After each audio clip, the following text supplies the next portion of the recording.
Sampah plastik meningkat tajam saat pandemi di Indonesia.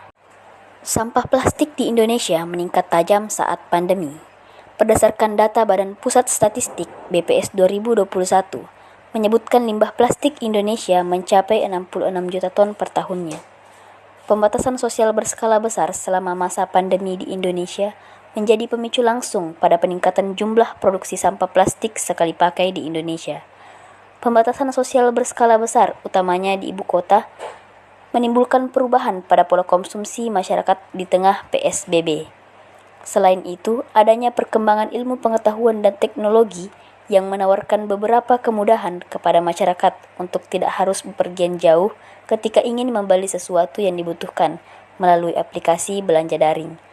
Menurut data, Indonesia merupakan negara kedua penghasil sampah plastik di dunia. Kantong plastik membutuhkan waktu kurang lebih 200-400 tahun baru bisa terurai dan sangat sulit untuk didaur ulang. Lalu apakah dampak peningkatan jumlah sampah plastik bagi lingkungan dan masyarakat? Penggunaan kantong plastik yang meningkat setiap tahunnya menyebabkan pencemaran lingkungan semakin tidak terkendalikan. Berbagai permasalahan seperti banjir dan pencemaran air laut terjadi karena banyaknya sampah plastik yang dibuang sembarangan oleh masyarakat yang tidak peduli lingkungan.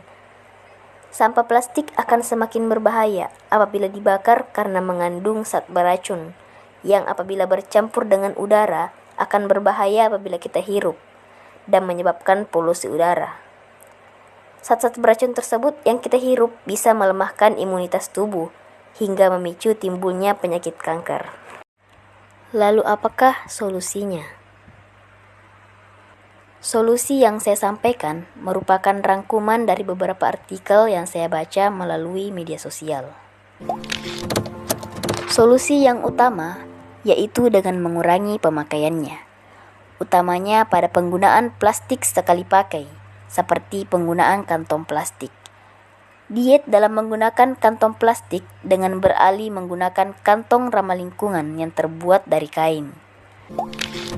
Solusi kedua yakni dengan membangun kesadaran ekologis peserta didik di sekolah, dengan mengajarkan para peserta didik untuk membangun kebiasaan membawa air putih, menggunakan botol isi ulang yang lebih ramah lingkungan, sebagai langkah kecil mengurangi sampah botol plastik.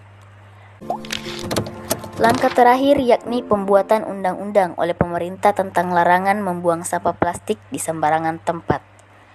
Misalkan di pusat-pusat perbelanjaan di kota, peraturan daerah atau perda tentang perlindungan dan pengelolaan lingkungan hidup.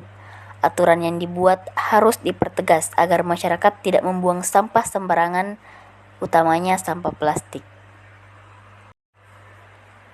Itulah tadi pemaparan singkat tentang isu lingkungan yang saya bawakan. Saya Fitriani dari PK 194 Kasuari Dahayu mengucapkan terima kasih.